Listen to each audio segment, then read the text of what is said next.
nebaza omukisa wampeebwa aba Saturday akawungeezi kaleero okubeera omwogezi bwe ndowooza kyokwogerako Mukama kiri kyokwega kiyamba Katonda kifa mukolo mu butuuze mu maaso go tuwa omukisa Mukama otuyigirize nga bw'oteeseteese kuba Kristo Yesu Mukama waffe Nyanjo eri ku kigambo essanyu erituukiridde true happiness essanyu kyekyo nnyo yafa kyogenda baki Zabbuli 10:19-56 Okay. Edda bwe nali nsoma secondary nakisomera mu ssomero ly'Abakatuliki from senior 1 up to senior 6 naye twagendanga mu misa ku lunaku olwa Sunday naye emisa bwe ziggwa buli muntu yenna yabaddeko mu misa waliwo oluyimba lwe basemba okuyimba oluyimba batera oluyimba abantu nga bafuluma naye twagendanga mu misa yali yagala ssaawa 4 ffe abaana b'essomero lyaffe lyali kumpi n'ekigo naye bwe nalaba nku order of service ng'oluyimba luno to the world we go nga lwe lusembayo nga nabo bafumbye emmere ennungi etya ku cafeteria nga making sure nti oluyimba luno ndumalako lwaki oluyimba luno nalwagalanga lugamba nti lightened by the word we've heard to the world we all must go nourished by the bread and wine to the world we go naye chorus yagamba nga all together in one love and faith seeking ever to be true you'll guide us on the path o Lord of eternal peace Oluyimba olwo lwagize embirowoozo byange nga nteekateeka samoni yaffe eno kubanga tuggalawo sabbiiti ffenna tukimanyi ng'Abakristaayo Abadventist nti sabbiiti Katonda batuwadde stop mu busy schedule zaffe ze tudduka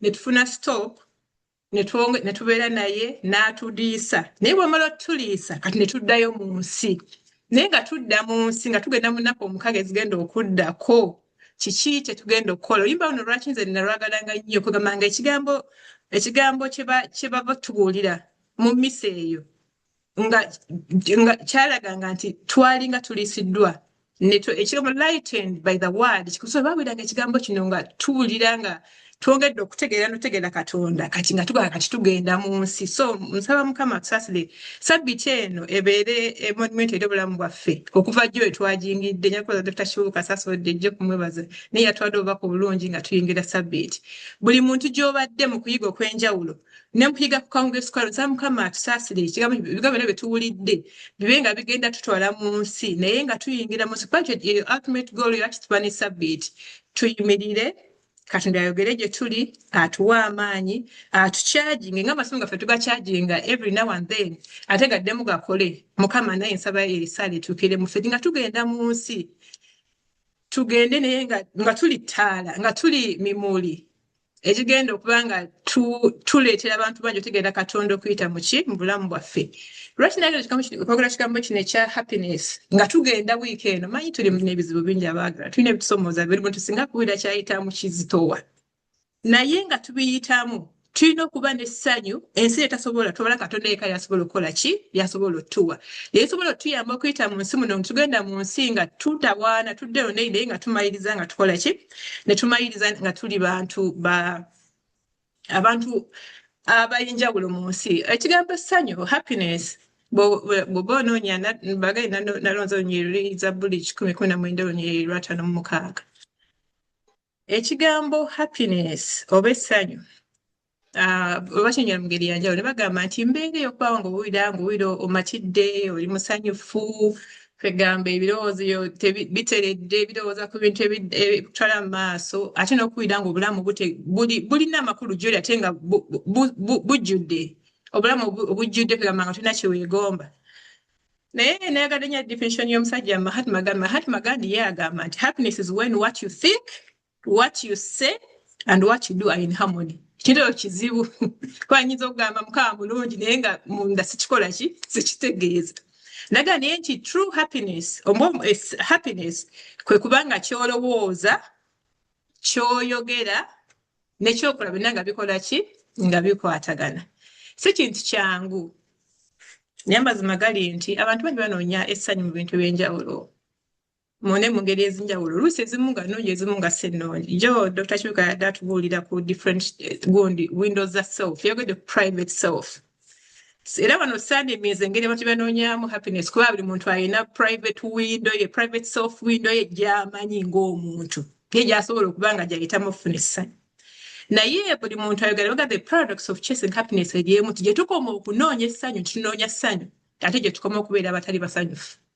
The constant chase of happiness can lead to unhappiness. Kwamba muntu obeera awona banga anoonya kino njagala kino mbeere njagala kino njagala kino ng'obbanga kyo kyekikufuga okuba nga ofuna essanyu ate gye tukoma obutabeera naki tusema okuba na ssanyu kyewuunyisa nti ekintu okiraba nga okigoba naye gy'okoma okigoba ate gye kikoma okudduka. So essanyu bwe tubanga nayaga nyongere kugamba what is true happiness actually.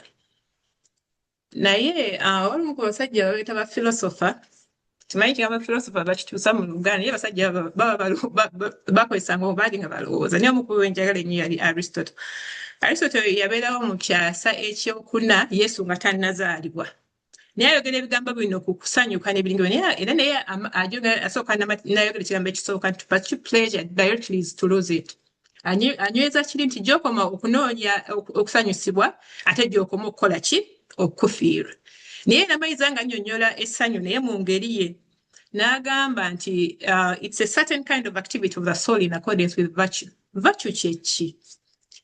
Virtue kwe muntu okuba bw'ekigambo virtuous kiraba nnyo mu Zabbuli mu ngero olugero lwa 3 boogera ku mukazi oyo. Akola bw'ati n'akola bw'ati bamwogerako ennyini ziriko nnyingi nnyo ne bamunnyonnyola akeera ku makya n'akola bw'ati atuuza ab'ennyumba ye abaliisa engalo zitezeebaka kuba omuntu nga omutunya n'ogamba yes oyo omuntu gwe nandyagombye embeera oyo bye Aristotle atugamba tulina okuba nga obulamu bwaffe nga it's a certain kind of activity of the soul in accordance with virtue. Naye kati virtue ekyo kubanga olina a very high moral standard, integrity and righteousness. Kyewuunyisa butuukirivu wano Aristotle aboogerako naye Yesu yali tannaba kuzaalibwa. Naye nabo balina Katonda yababikkuliranga era mu ngeri yaabwe ebintu nabitegeera. So omusajja ono yali mukristaayo tegana nti yali mukristaayo yagoberera Katonda tetunayo kiraba naye mu kulowooza kwe namweza ntagambikira ekibwatu bwe yannyonnyola ekigambo kye bayita ki okuba omuntu omusanyufu okubanga olivinga in harmony with that. A very high moral standard.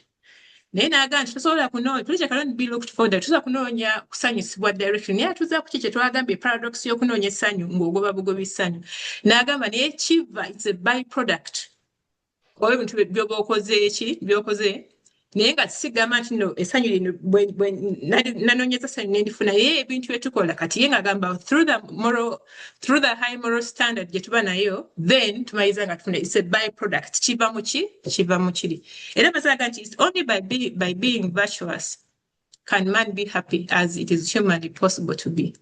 Ate naga nti osobola okufuna essanyu eryo ng'omuntu yenna bw'osobola okugikola ki essanyu ly'obuntu.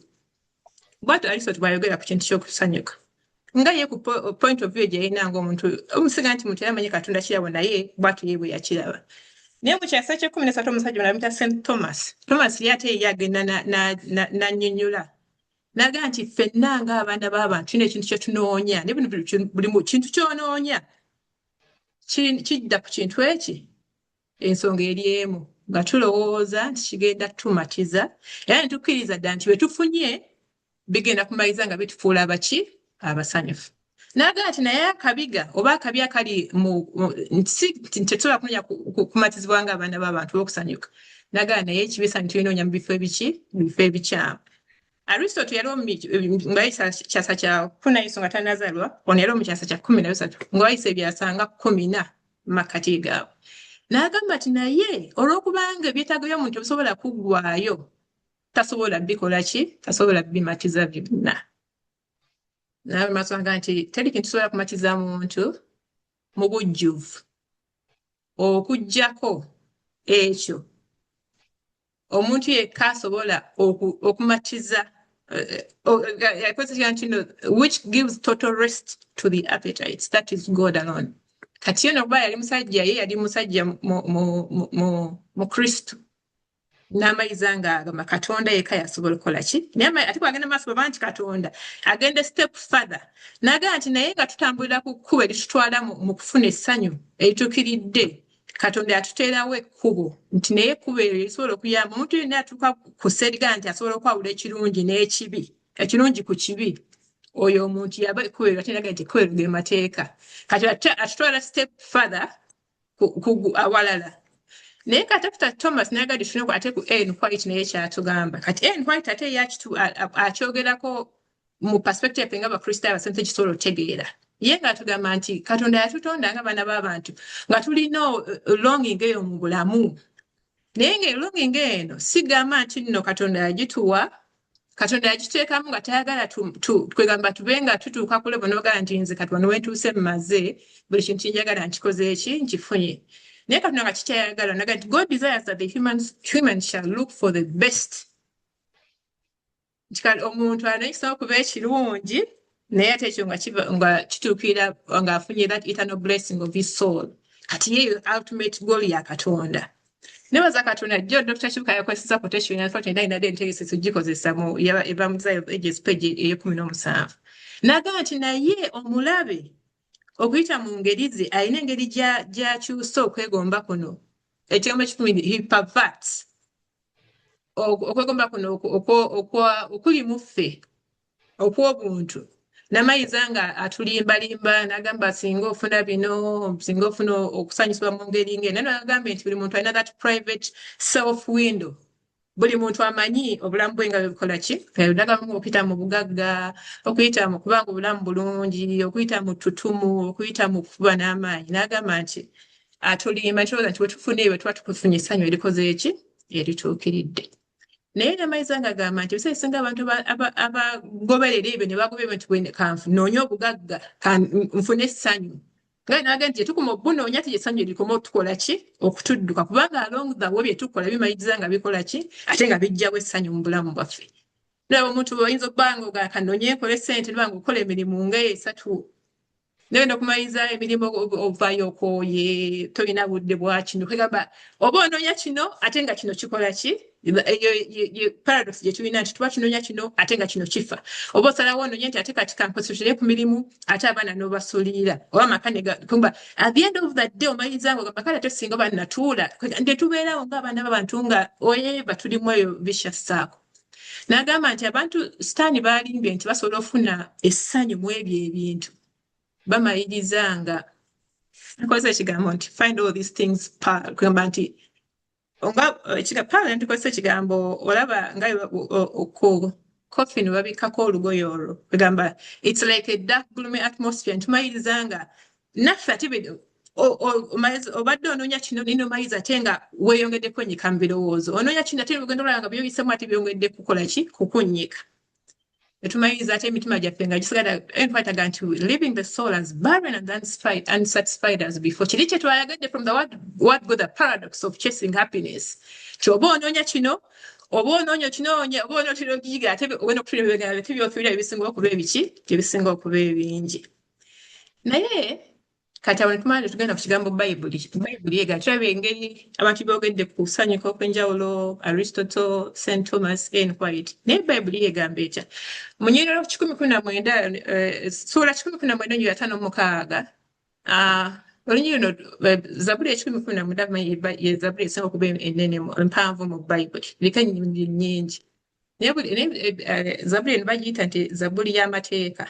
tebatwa muntu mutuufu yagiwandiika naye nze mulimu ennyiriri ziri 3 bantu bangi balina ennyiriri abo ez'enjawulo ze bakwata naye nze njalamu olunyiriro 10:19 olunyiriro omwenda olugamba nti omuvubuka analongoosa atya ekkubo lye ng'atambula n'ekigambo kya Katonda bwe kikola ki aye lwakigamba nga bwe kiri olw'10:19 lugamba nti nteresa ekigambo kyo mu mutima gwange neme okukonona mu maaso go then olwetumanyi ffenna abasinga 10:10:15 lugamba nti kubanga ekigambo kyetabaaza eri ebigere byange eri omusana eriki ekkubo lyange so Zabuli eyogera nnyo ku kintu bayita amateeka ekigambo kya Katonda naye mu 10:15 olunyiriro nalwonze unfortunately ey'oluganda teri lukyusa bulungi era saalutaddewo naye New Living Translation egamba this is my happy way of life obeying your commandments Bible ekyo kyetugamba naye Passion Translation egamba nti oh this joy is mine as I follow your ways katulize ku ssanyu nti onagamba nti this is my happy way of life nti engeri yokka gye nfuna essanyu mu bulamu nga ngoberera amateeka ki amateeka ago kati mu Bebulaniya yes Hebrew ekigambo happiness ne blessing babikozesa interchangeably kati naye mu English Standard Version n'agamba nti this blessing has fallen to me that I have kept your precepts kwegamba nti omukisa guno gunze gye ndi kubanga nkuumye ki amateeka ago so okubera gye tuvudde mu Aristotle kyatutegeezezza ne tujja naye White n'atugamba kati Bayibuli yeete etugamba nti essanyu tusobola okufuna the only happiness we can have nga tugoberere nga tukute amateeka ga Katonda. Naye ate n'ekyo St. Thomas yakyogeddeko nti Katonda olw'okuba nga yekka yasobola otuwa essanyu erituukiridde naye atuterawo ekuba tusobola okuyita okutuuka mu ssanyu natugamba nti nga tukuumye amateeka. Aristotle yayogeddeko nga tumanyi nti no moral law.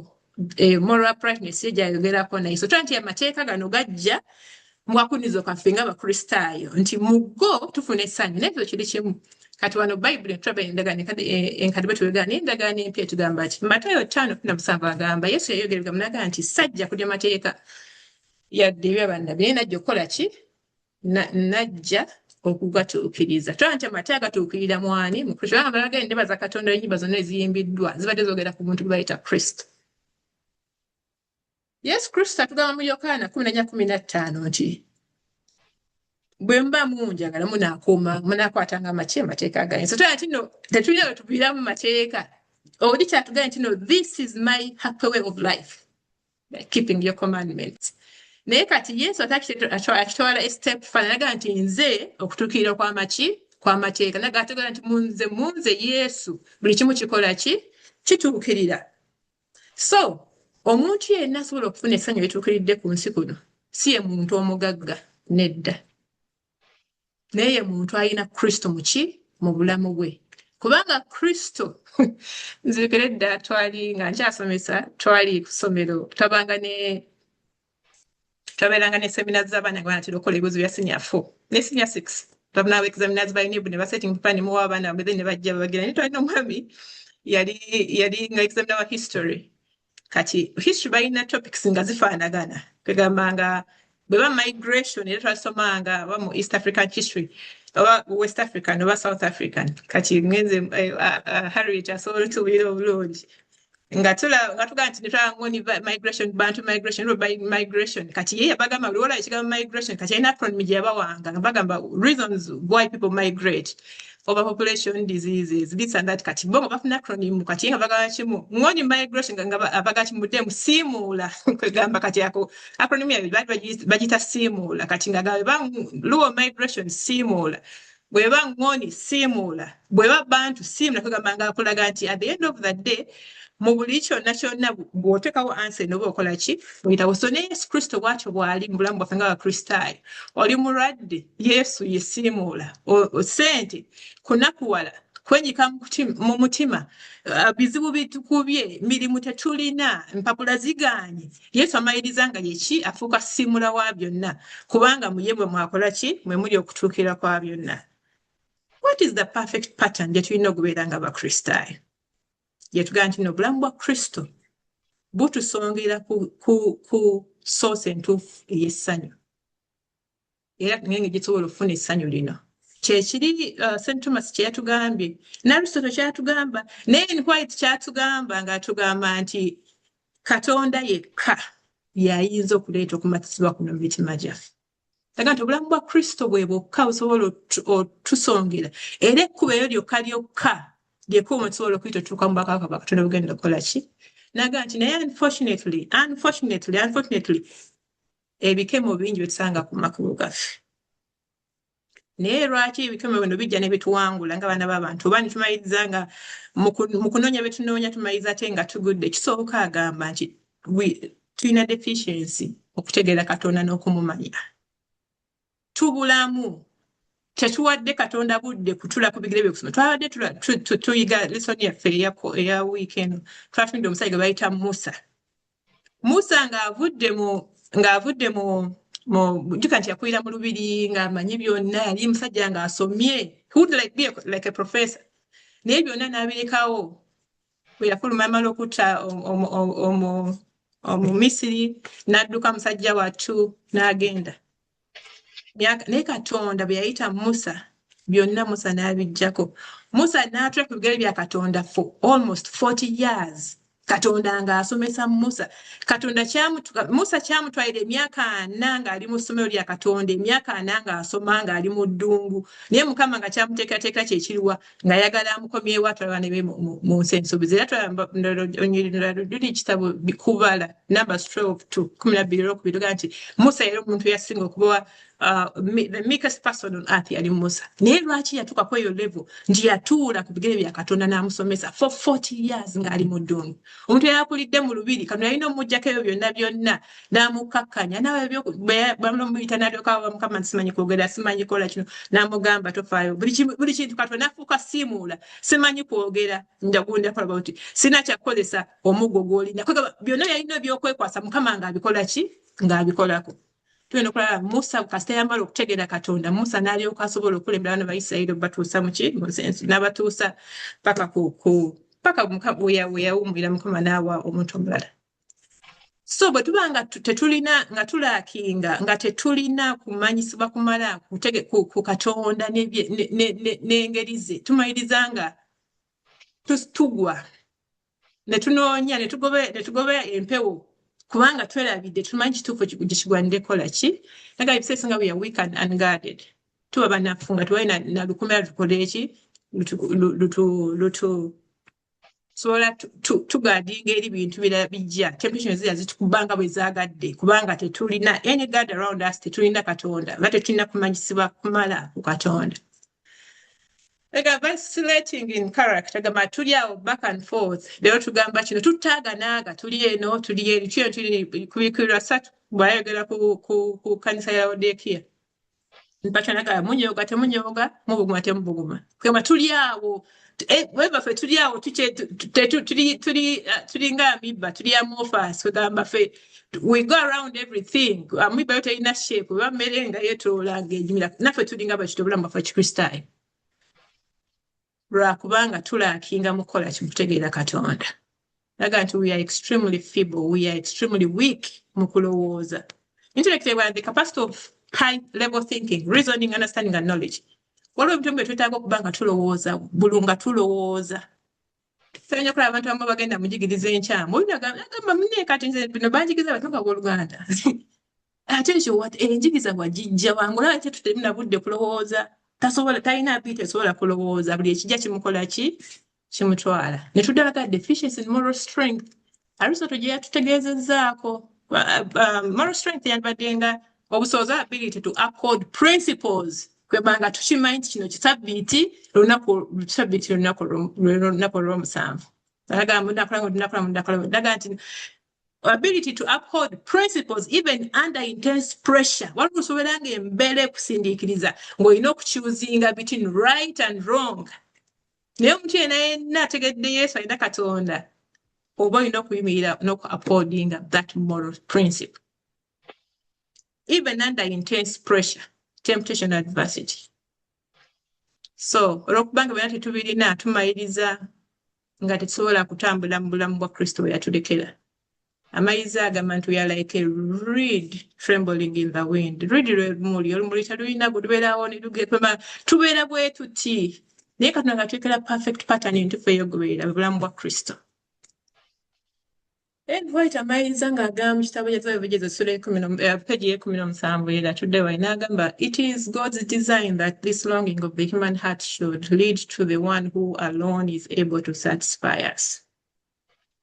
Katonda enteekateeka ye eri nti okwegomba kwaffe kwonna long gye tulina mu bulamu bwaffe kyolaba nga kino kyeweetaaga kubanga ebyetaago biringa lukunkumuli agamba nti Katonda design yagikola ng'omuntu yekka asobola otuwa satisfaction yaani waliwo gundi correlation between happiness and satisfaction omuntu yekka amatidde asobola okuba omusanyufu kubanga omuntu atamatidde tasobola kusanyuka naye omuntu yekka ategedde amatidde naga kino kyennina kino kyekyange nabantu bolaba n'ogamba maybe talina oba mukama kyanaga neze sirina baana mukama namuwa baana naga ate yampa bawala bokka n'ogamba oluganda mukama yakuwa abaana ate lwaki onoda kunonoza ebirala kwega ntumaliriza nga tubeerawo nga tetutereera bikimugamba ofuna kino gate mukama wandimpadde kino n'ofuna kino mukama yandimpadde naga nti naye Katonda yekka asobola otuwa that satisfaction Naga the desire is of him that it may lead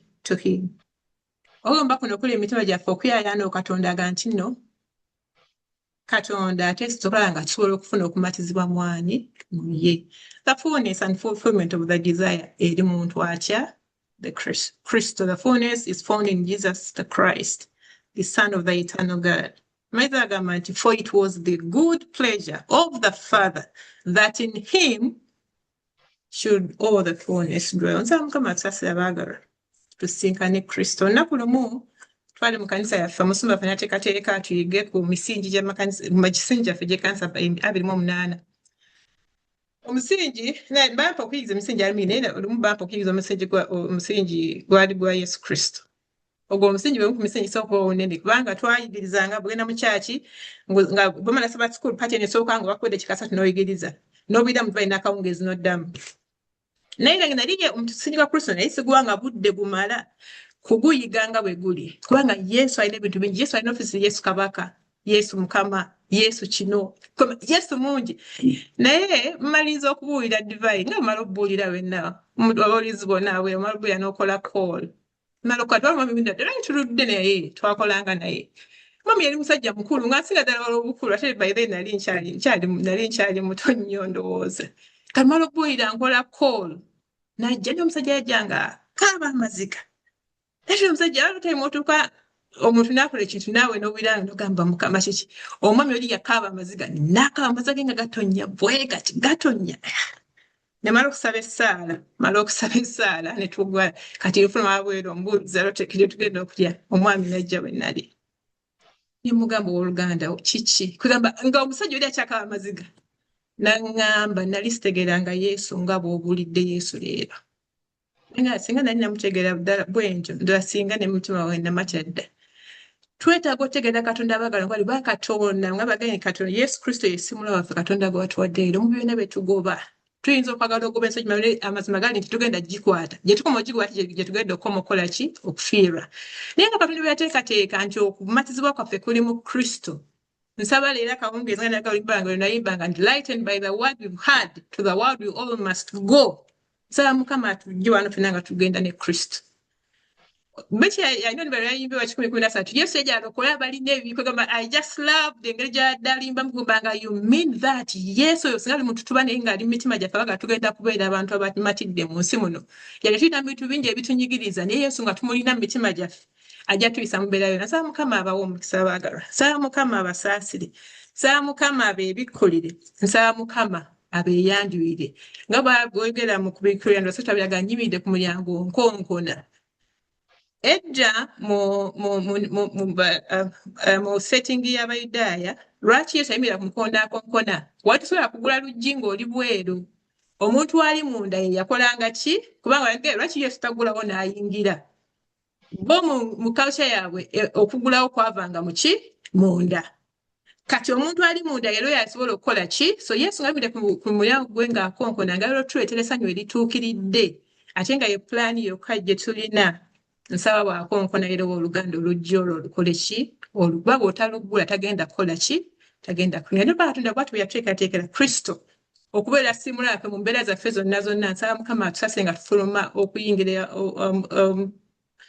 ensi wiikendi buli muntu agende ne Kristo. Kristo akusanyuse, Kristo akwebyonna. Nsaba Mukama w'omukisa.